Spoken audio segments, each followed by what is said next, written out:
Hey, Becky. Well, there are scenes of panic and pandemonium at Kabul airport today as desperate people pour onto the runway trying to flee the country in what can only be described as a chaotic exodus. Now, people are literally clinging on to U.S. military aircrafts as they try to take off. The U.S. is in charge of the airport there, but their focus is on the evacuation of American personnel. As far as commercial flights go, it's a disorderly mess with little security, and the commercial flights are currently not running.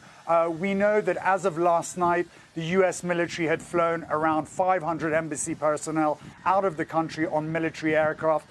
They're working up to a capacity of several thousand out per day, but they won't have that capability for a few days to come. As for the Afghans that have worked in various roles for the U.S., it's going to be a much tougher journey to get out of the country. As I mentioned, commercial flights are problematic. Thousands of Afghans are stranded at the airport with their suitcases and whatever other belongings they could muster together.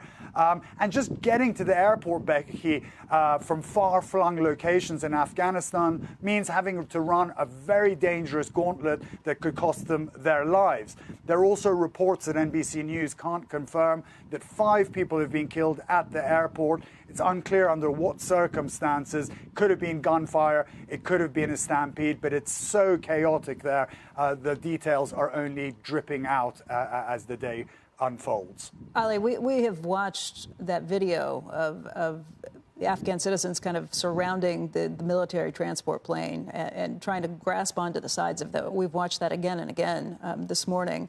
And I just wonder what happened. Do you know what the end result was? The plane can't take off like this. Did they pull it aside?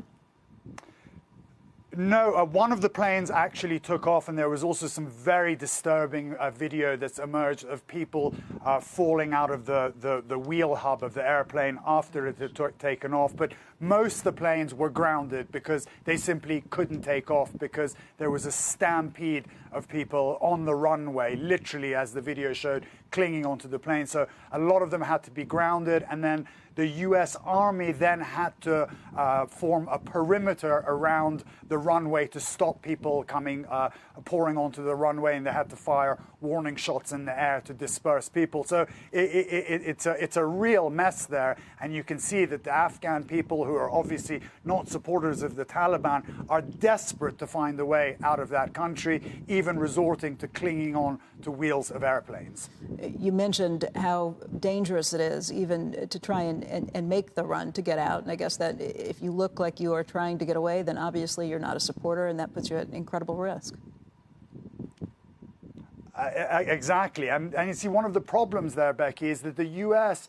had said to Afghans that had been helping U.S. personnel and had granted them visas, they said, look, come down to Kabul airport and we'll evacuate you. The problem with that is a lot of these Afghans were in far-flung parts of the country. It's a vast country. They didn't have any money 2 weeks ago to get a commercial flight from some corner of the country to Kabul to get evacuated. And they just simply couldn't go by roads with their families because it was too dangerous. If the Taliban caught them, at best they would be detained, and at worst they would be killed. So it was this really dangerous gauntlet that they had to run through the country, which many of them were unable to do and are now in hiding, totally unaware of what the future holds for them, as the Taliban has now totally overrun the country.